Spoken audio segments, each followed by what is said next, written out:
Today on Voices from the Hill, I'm joined by Bay Area author Britta Stromeyer and award winning children's author, essayist, and educator who explores identity, voice, and what it means to truly be seen.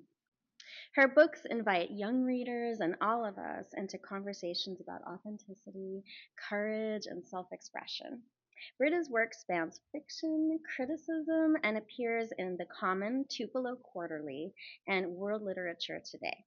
As a member of the San Francisco Writers Grotto and teaching artist at Marin School of the Arts, she teaches across genres and generations. So let's dive in. Britta Stromeyer, welcome to Voices from the Hill. No, thank you so much for having me, and that sounds really amazing. It does, doesn't it? I think I'm going to have you introduce me next time wherever I go. So thank you. Really a pleasure to be here. Yeah, and so I wanted to get in a little bit before you start. I'd love to have you read a passage from some work that's been inspiring you today, because obviously you're working on lots of different genres of writing. But I wanted to talk specifically or start with your children's literature because first of all, the books that you are writing for children really touch on identity and self-recognition. And I wanted to ask a little bit about like how your personal life shaped that, where the inspiration for those stories came from, because they seem really impactful. Thank you for asking that. Like most writers, inspiration comes from real life, right?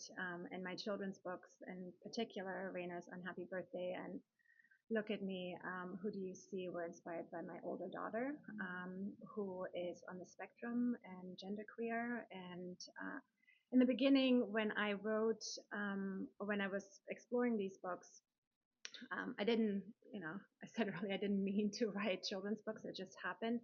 But I think we sometimes write to um, find an answer to something. We're writing through something. And both of those books, that's true for both of those books. When I wrote Raina's Unhappy Birthday, I didn't know my kiddo was on the spectrum at the time.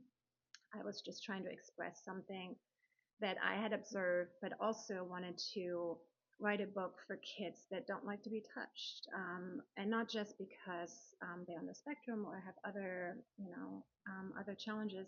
Also, just to give them a a voice and something to talk about when something isn't going right, when the touch isn't appropriate. So that was Yeah. kind of what set out that story.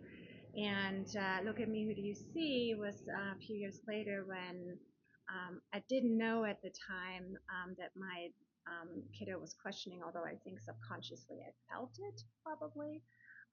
The original inspiration for that book came from a trip to Kenya, and where we saw the last male white rhino, Sudan. And I remember writing down in my journal at the time, like many of us writers, what if question. And I wrote down, what if rhinos were the original unicorns? And it kind of evolved from there. So Mm. it's a story about a rhino who thinks she's a unicorn, or I shouldn't say thinks, she knows she's a unicorn. It's a story about discovering yourself and staying true to yourself as well. So Is it? I feel like writing a children's book would be really a challenge because not only do you have to tell a story in terms of the arc of the story, but you have to tell it through images and art. Like, tell me a little bit about that process. Like, where did you begin? I wouldn't even know where to begin. Yeah, where did you maybe connect to artists, or how did you envision that book coming to life? that was the funnest part of writing a children's book for me. I know, and I'm not an illustrator, so I had to work with someone who saw this story in pictures, essentially.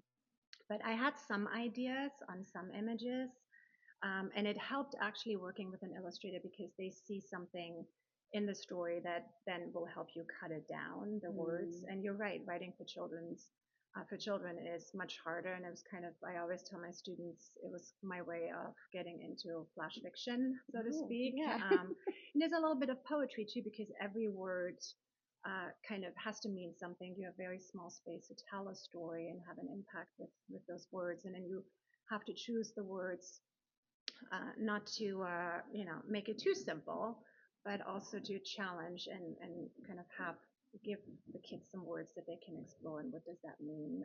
But on the picture side, um, this, if I could Yeah. just hold it up, but this one was the first picture that both of the books are illustrated by the same illustrator, and Joanne Cook is she was at the time in South Africa, and I knew she was very good with animals, and I asked her, like, hey, I have this story, would because the publisher at the time had already sent me some ideas, and I wanted her to kind of give me her suggestion, and that was the first image she sent me, and I'm like, oh my god, this has to be the cover of the book. And Beautiful. yeah, and so it just kind of evolved from there, but she really got it, and that's a really important part when you write a children's book story, to have an illustrator that kind of gets what you're trying to do, and I just worked really well with her, and you can see the styles of them are the first book was very much in original watercolors, Hmm. and this was digital. So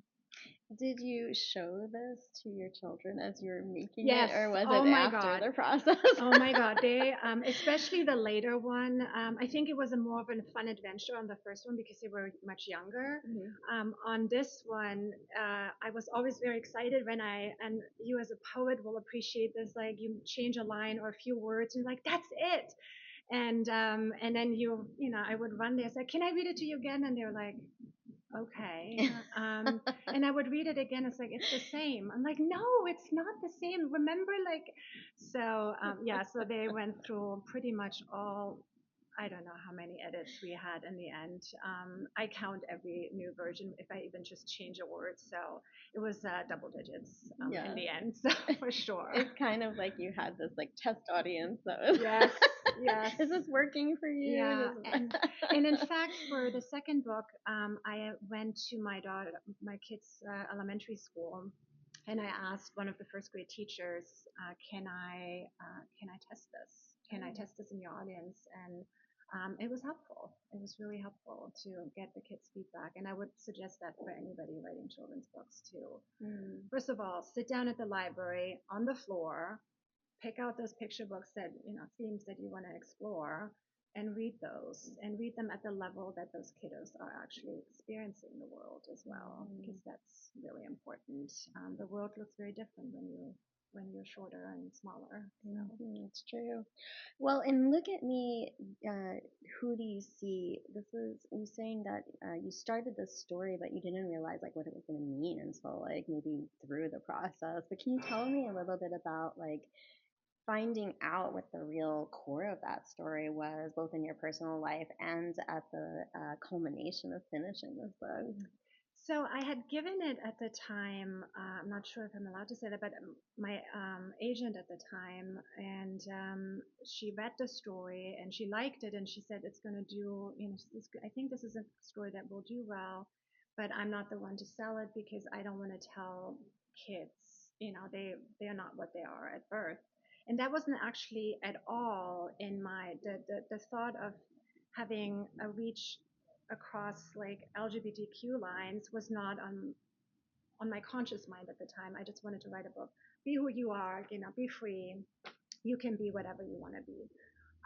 But then I thought about it, and then I realized around the same time, my older one also started questioning. It's like, okay, I was making connections, which is similar to my first book, that I could feel in my own personal life, but I didn't have a name for at the time. Mm. And so it opened up actually a whole new perspective for my own writing. And I started going through the drafts again, kind of rewriting a little bit with that in mind. And it made it a better book. And one of the editors that I worked with at the publishing house was also genderqueer, wanted to work with this book, and their input was really helpful as well. So it kind of just evolved. Sometimes you don't know the reach of your words until they're down there and on paper. And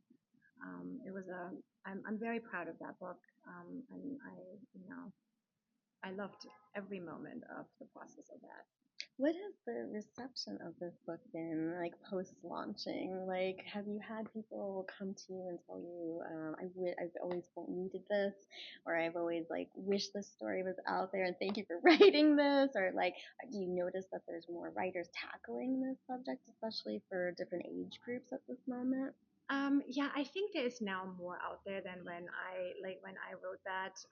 Ian and Sarah Hoffman, who are local Bay Area, they do a lot of work in that space as well. And yes, I did have some, you know, some parents come up to me and it's like, I think we need more of this. And I try to be really broad as well. So it's also a little bit focused on kind of saving the rhinos a little bit too. So there's a lot of little things. There's some rhino and unicorn facts in the back of the book, and just to remember that we are all connected on some level, right?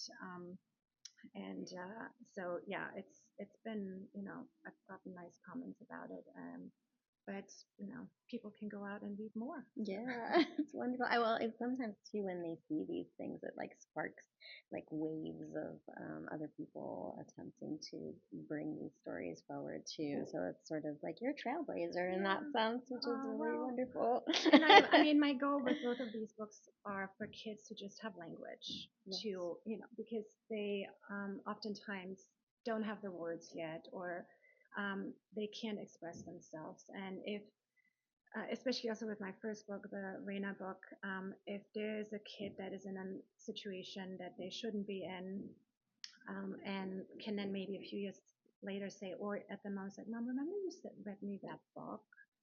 Um, well, then they can kind of figure it out from there, and that kind of was the goal for kids to just have something. Remember, you read me this book once, and by the way, I'm Reina, or I'm Eunice. I think that if just one kid can say that at some point, then my work is done. That's a really good accomplishment, I think, a really profound one, really deep one.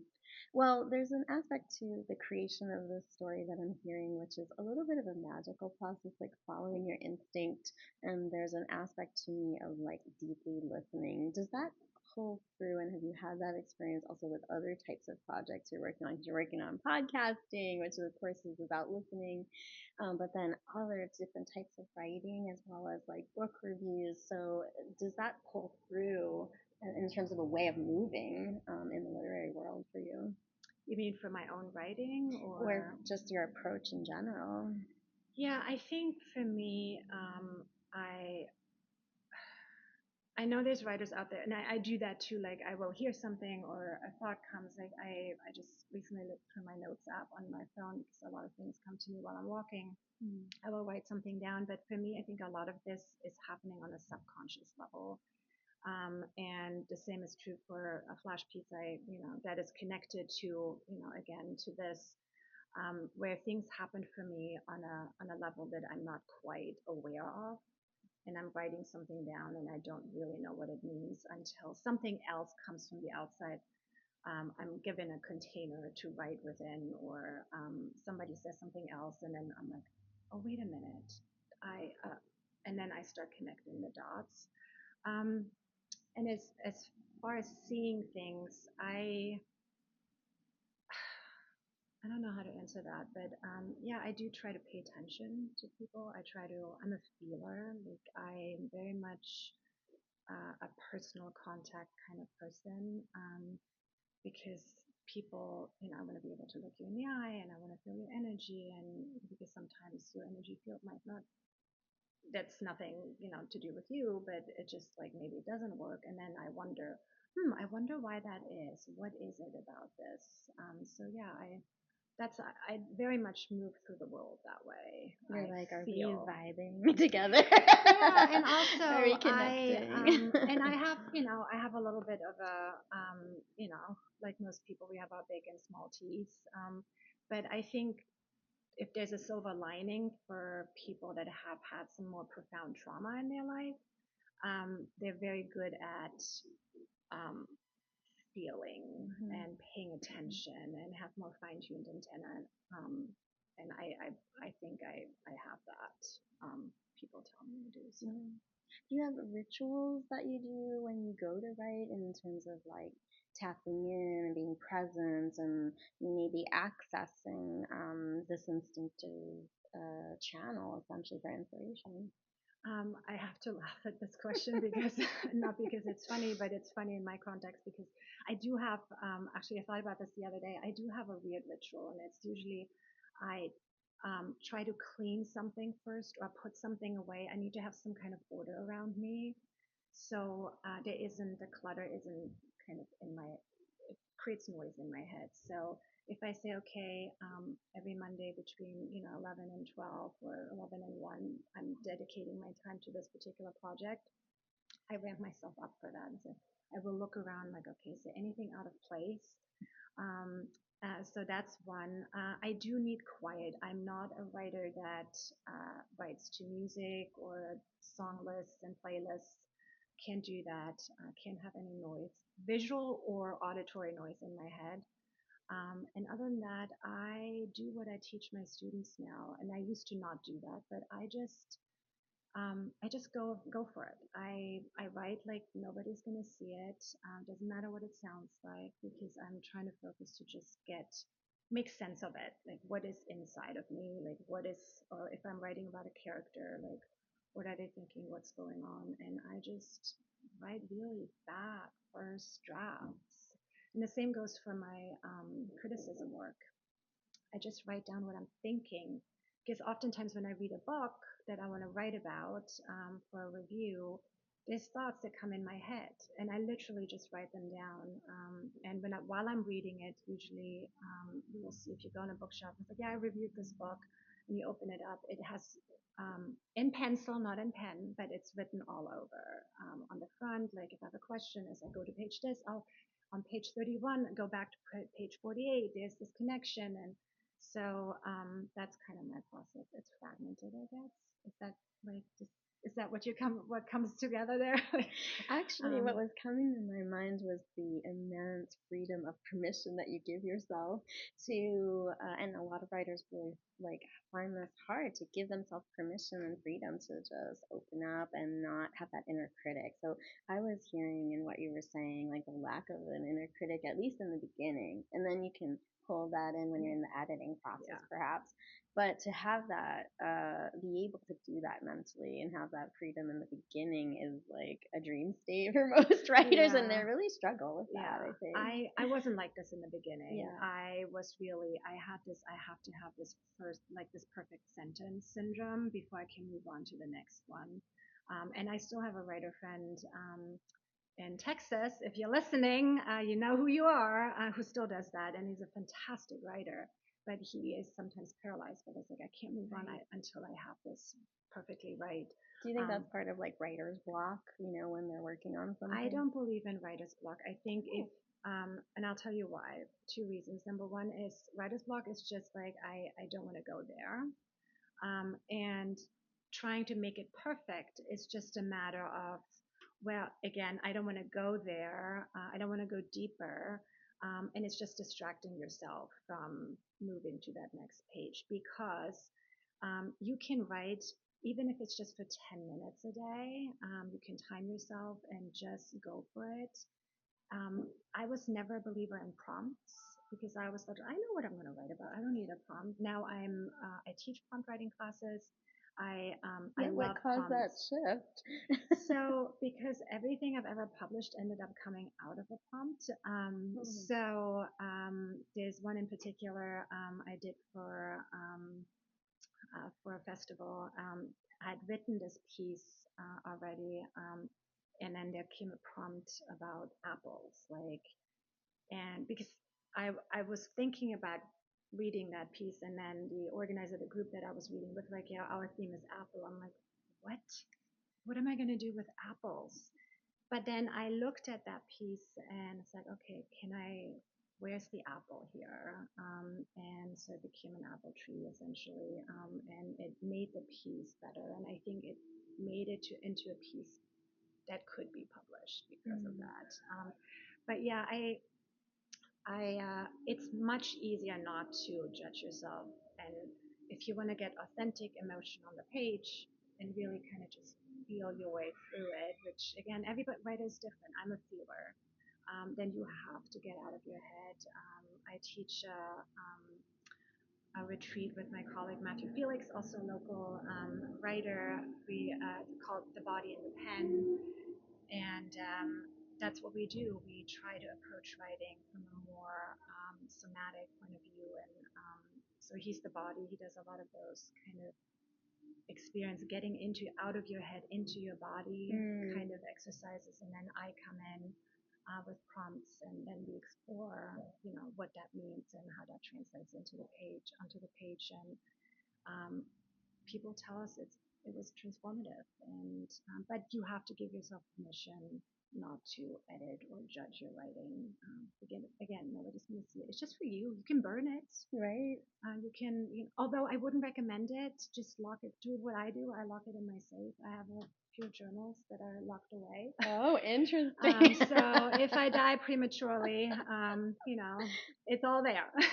I keep debating if I should burn them or what I should do with them, because sometimes writers feel like they want to go back to a Yes. memory. Do you find yourself doing that? Very much, especially right now. I was just telling Joseph from the bookshop that for a project I recently went back and I read about a time when I was 17.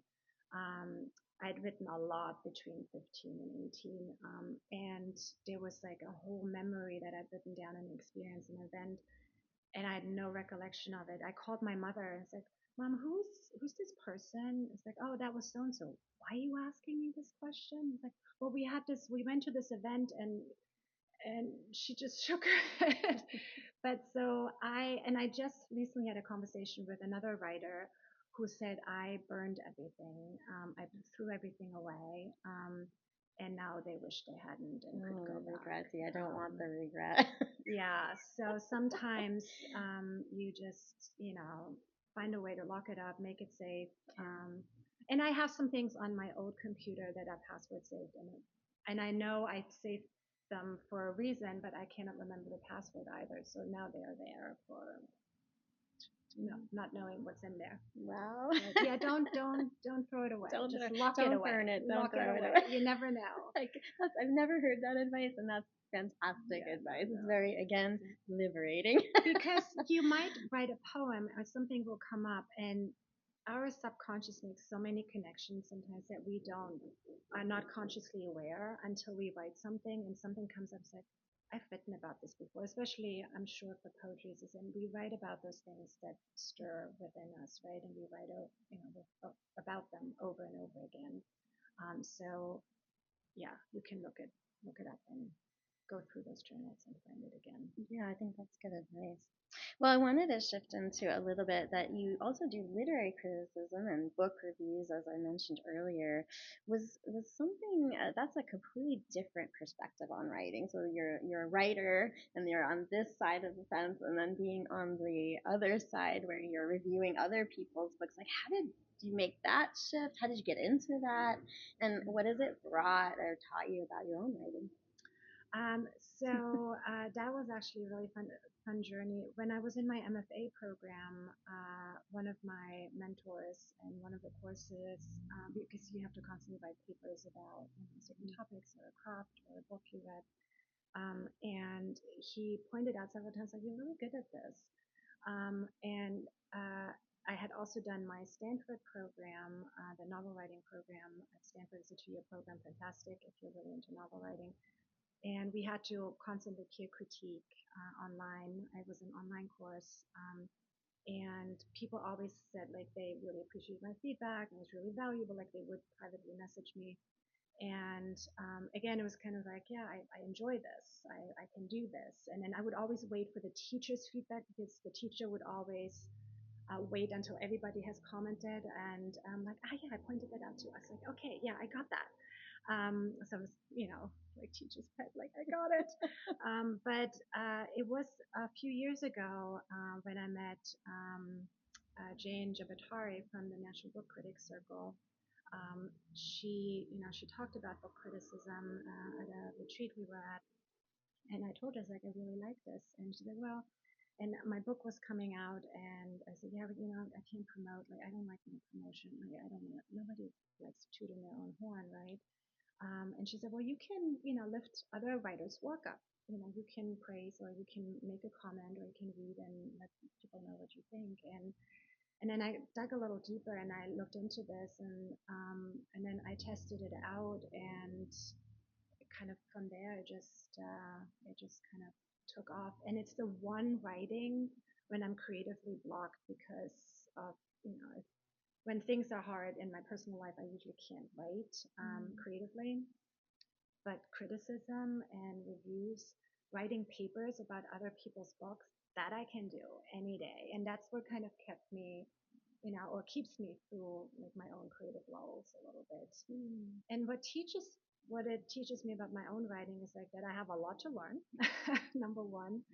But number two is that it gives you permission to try something because you see the way people or authors now compose and craft their books, and you're like, oh wow, like you can do that as long as you know why you're doing it, right? And it's just given me exposure to a lot of different more options of what is possible in literature now. What does like something like getting a book review do for an author that you find, and like what how do you decide like who you're going to review? So I think you should. So I started with just going out to like publishers that I liked and stories. Like I like working with works in translation in particular. We have the beautiful telegraphic books with a lot of books in original language and translation. Um, that's my number one love. And then I am very, and you can go out to those publishers like this is, I like this. I'd like to, if you have anything, can I look at your catalog?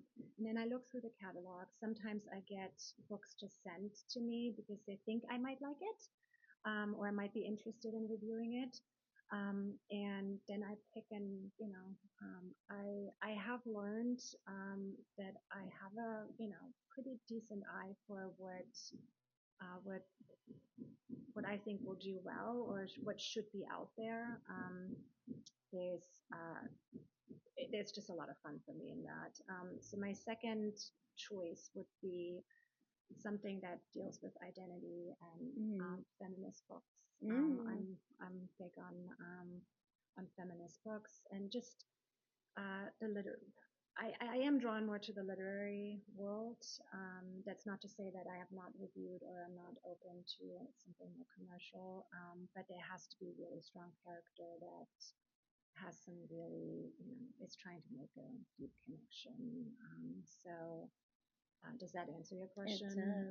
But yeah, you reach out to, I started reaching out just to publishers, say, hey, I'm interested, can I look at your catalog? And I promise, like, if I do a review, I'll be be timely. And then you look at the literary magazines and see who might be looking for. It's like, for example, the Common likes to work with literature that is kind of situated in place, sense of place. So I will look at something like, okay, this might be a good fit for this magazine, and then you write to them and say, hey, I have this book, and sometimes the magazine comes to me and say, hey, I have this book. Would you be interested in reviewing this? And that happens too sometimes. What do you think is happening for women writers right now? Because there's so much happening politically. There's major shifts and major arguments happening. But do you feel right now that women's voices are coming forward in the way that you would like to see them, or you feel like there's still a lot of work to do? What do you see happening, for women writers right now? I do think there's a bit of a shift going on. I feel not just for women, but also for uh, for very unique stories that are not talked about as much. I just put in my a review that's coming out for soon for work in translation called My Dreadful Body by Agana Jababara. It's in translation by Lisa Hayden, and it's very much a feminist book, but it is told. She she basically each chapter is a body part, and the narrator deals with dystonia. It's a neurological disorder, and through that she's examining the history of the women and their plight. It plays in Russia, it's in Azerbaijani diaspora, but it's fascinating. I see more and more of that coming internationally, like in translation. There's Dalia de la Querda, a Mexican writer, does a lot of that work in that space as well. So I'd like to see it more and more in the US. I think the American literature, while it's starting to address it, seems a little bit more still. Can I go that far? Interesting. I think there's a little bit more boldness coming from the international I agree. arena than there's not to say there's great works out there, don't get me wrong, but I feel like the publishers that are daring to bring something in translation in that space are really daring, and I love that. Do you think that the American readers are more open also to stories coming from other cultures, other countries, than maybe we are our own? Like we don't want to see ourselves that closely. What do you think's happening for the readers here? Oh, interesting question. I hadn't even thought about that. I'd like to hope so. I am, I grew up in Germany. I'm a German native, so what I do think American literature is still having a hard, or American readers still having a hard time is not having the book tied up neatly in the end. Like giving, okay, here's your, there was this Open-ended problem. endings. The open ending, I think, still makes a lot of American readers uneasy. You hear that with movies, people getting angry Yes. if it didn't wrap up nicely. Yeah, exactly. It just, but I love that kind of stuff but I think because it challenges your emotions and your intellect all at the same time, because you have to now we read books because we want to create meaning. Like, we both can read the same book but have a complete different take on it based on the lenses we read through. Maybe also our own life experience. Exactly. Where we're seeing it through our own lens. Exactly. So so in that regard, I think the American reader is. Well, I just read a statistic that people are not reading anymore. Not reading enough. That's terrible. So apparently some people haven't even read a single book last year. So that number is. So my goal is to get as many books out there as possible. And that's what I love about the reviewing process, and finding books that are not necessarily on the New York Times bestseller list. Although the first few, there's a lot of reviews I did. They ended up, because you get them 6 months ahead of time. You don't know and you can't talk to anybody about, like, this is the hard part about criticism sometimes. You read a book and it's not out there yet, so you can't talk to anybody about it because, like, they haven't read it yet. That's the most fun part of reading a book. Yeah, exactly. So, and then sometimes by the time it comes out, and then somebody's like, "Oh yeah, let me remember like all the details about this book." But, or I love it when somebody reads a book and they're like, "Give it to you," and you're like, "You have to read this," and then when you're done, we have to talk about it. Yes, and like that's great. And among our friend circle, we definitely do that a lot. But I'd like to see more international literature, and especially now in the times we live in, I think hearing those different voices is really, really important, and female voices. And I do feel like, and not to get political, but there's definitely been a kind of a campaign to take that step back of like what traditional roles should be, and we need a little bit more of an uprising on that, because it's not acceptable, and I feel maybe the international community is at least trying to call it out for what it is more. So I'd like to see more. Well, let's shift into what you're working on next and some of your personal work. I'd love for you to read us maybe a little something that you brought with you. Okay. Yeah. And also maybe share a little bit about like what are you currently working on? In writing or my literary projects? Because let's do your writing first. Okay. So I have been working on a longer form project that was a little dormant last year because I had a lot of personal challenges and I was creatively blocked. So I don't want to talk too much about it because, when we start talking about it, so I'm holding it close. But it it has to do with a lot of the themes that I'm writing about in general, about authenticity and identity and connection and all that good stuff. So that's what I'm working on. And then I'm always working on reviews. I have a few books that I get to read and talk about in paper. Yeah, um, always something. I write a lot of flash fiction pieces too, and so those are always under submission somewhere. There's always a little piece.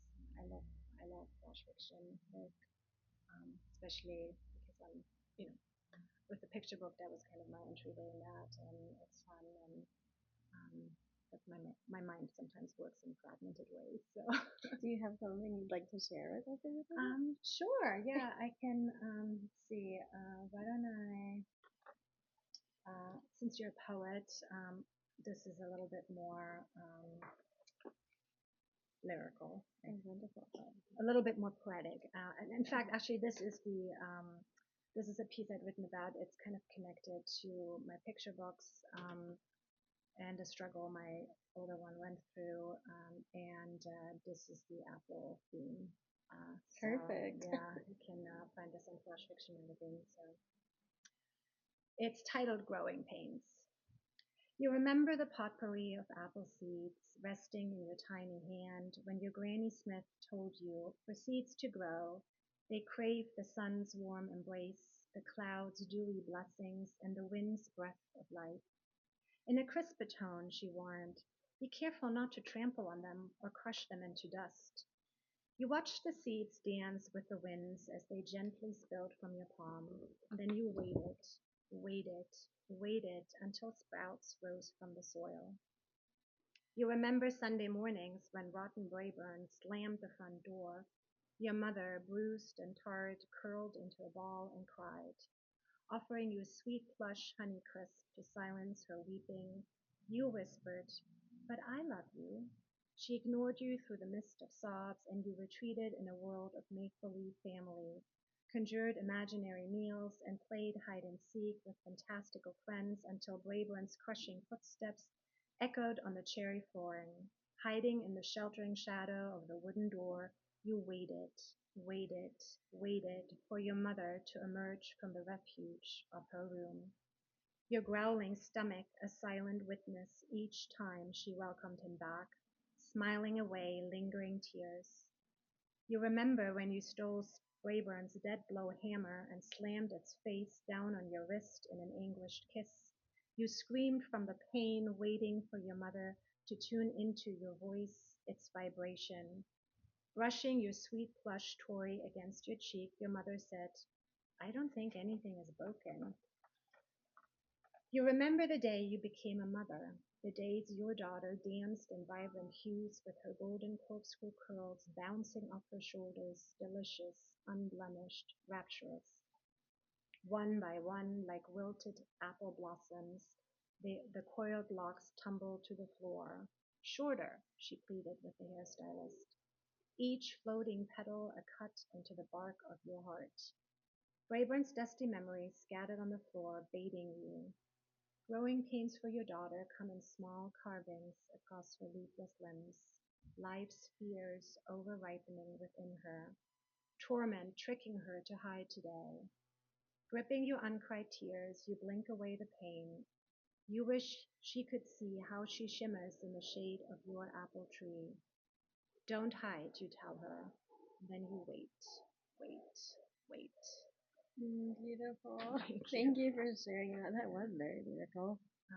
So yeah, and this is, it's a piece that is kind of inspired by some real life. So the emotion in that is some real life experiences through, and it's kind of meshed my experience with my daughter's kind of struggles, um, and initially I had written about my younger daughter getting her hair cut, and it was a cut in in my heart. I was like, oh, every mother when you see those locks going away, and it kind of grew out from there. But I feel like for women, hair is very like connected to our emotions. Like, what do you think it means for you when you Oh, say that? yeah. So I think it might also just be a generational thing. I wonder.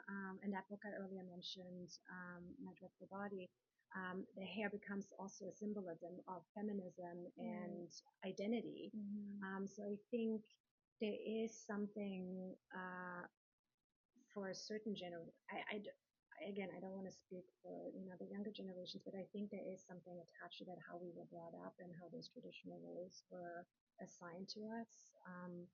And yeah, I think it has something to do with that and just being more feminine. Yeah, it's part of our identity in some way. Yeah. So especially the traditional kind of feminine idea or ideal sometimes as well. So I think that it comes from that a little bit. That's why, like, maybe playing with your hair, cutting your hair yourself is also like very much like connected to how you're feeling inside and your thoughts and the way you're perceiving yourself. Yeah, and but also shaping your own identity. So my 17-year-old likes to cut their own hair. They are not. And in the beginning, I was like, oh, okay. But it somehow has now come to a point where it works. It works for them. They've gotten better at it, and it is part of their representation of who they are. And so, who am I to argue with that, right? Like, who am I to impose something that is not mine? This is your identity. So, I need to step back and kind of look inward and find out, like you said, like, what does that mean? Yeah, we're always as writers asking that. Yes, very much so. In our Very work. much so. Well, lastly, I'd love to shift back to, because you're involved in so much, I'd love to kind of come into the community space because you're doing so much work for the community. You're with Litquake on the organization front. And you are a teacher and you're connected to the Writers Grotto. So here at Telegraph Hill Books, we do a quarterly reading with Writers Grotto's been happening, so definitely check that out. But you're deeply involved with them and then also teaching. But tell us a little bit more about the work that you're doing with the literary community here. That is kind of my love project. That is the funnest part about, because writing can be a solitary and very lonely exercise sometimes, and getting involved in the literary community is not just fun; it's an absolute must for me to make sure that I don't wither away in in my office. But what I love about it is I get to connect with people such as yourself and other writers, and I get to hear other voices because we sometimes get so stuck in our own head that it's nice to talk to other people what they're working on and just broaden your horizons. And Litquake is a wonderful place. It's very exciting, Litquake. Yes, and there's so many ways to get involved with Litquake as a volunteer. So go to the litquake.org website and sign up as a volunteer. You can, meet your favorite authors and do something good for the community. And the Writers Grotto, I love teaching with the Writers Grotto. We have grotto nights that we do with also with the library, and again, for same reasons, it's just community and seeing and being seen, not like visually, but like in your work and your connection on that level. It's really important to me, and I enjoy that, and it's fun. It's exhausting sometimes. I know people don't believe me, but I'm more an introvert than I'm an extrovert. Whenever I do these events, I need like a week after just to recuperate your energy. And then but I do fun things like I just started something with a colleague of mine, a writer friend, Books and Bevs, where we feature, we're on TikTok, am I allowed to say that? Sure. It's Books and Bevs, and we try to feature new books, kind of more commercial things that come out, and backlisted. I do quite a bit of works in translation again. It's just another avenue for me to, sometimes I cannot review every book. I can read a lot of them, but I can talk about them, but I can't always write about them. And it gives us an opportunity to pair some. We try to pair the books by theme, like the commercial with the literary. And then we also kind of match them and pair them with a cocktail, a mocktail, or hot chocolate, which is really fun. And we hope to actually put this into more of an event series, That's kind of a fun. bookish. Maybe there will be an event, space available somewhere here. Yes, Yeah. Pinot and Telegraph Hill Books is always like involved in Litquake. I think Yeah. you had some events here last year, so we'll Yeah. probably have So some here again. and Litquake, we did last year a lot of wonderful events here at Telegraph Hill Books, and that was a lot of fun. And again, meeting authors from all over the place is really fun, and you learn a lot, like how these things are done, and so it is truly a labor of love, for sure. So it's just nice to literally connect with people and look them in the eye, and just chit chat. And we do like social time. Yeah, We do like the social time. that's beautiful. Well, thank you for all the work that you're doing Oh, thank to you. support and uplift people's work, uplift their work, and connect people and community. It's pretty amazing. So I think on my last question here, I just want to sum it up because there's so many themes to what you're writing.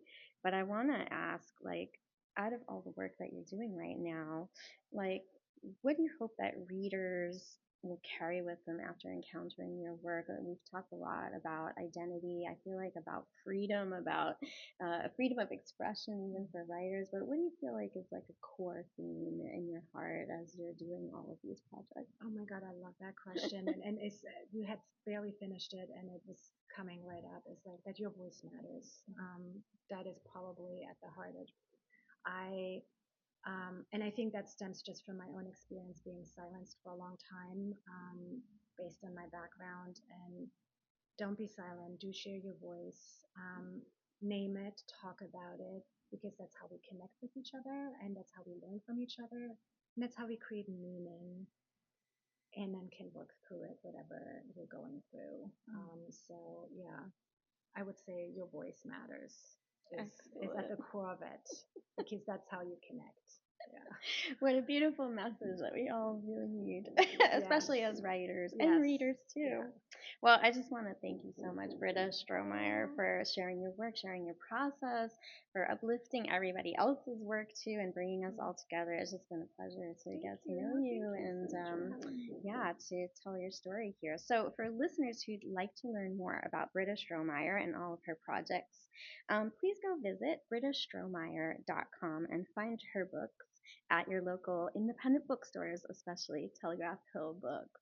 And she's going to be interviewing Claire, I hope I say the name right, All Oshetsky right. of Yes. Evil Genius. What's the date that May event? 9th. On Yeah. May 9th, we'll be here at Telegraph Hill Books. I Yeah. can't wait. Yes. I just started reading it. I'm so excited, and I can't wait to chat with her about it. There's been a lot of buzz about Evil Yes. Genius too. It's been buzzy, buzzy, buzzy, that book. So you should definitely come here and make sure that you get a seat. Yes. Thank you so much. Thank you so much for having me. I really appreciate it. And thank you, Joseph, as well. Yes.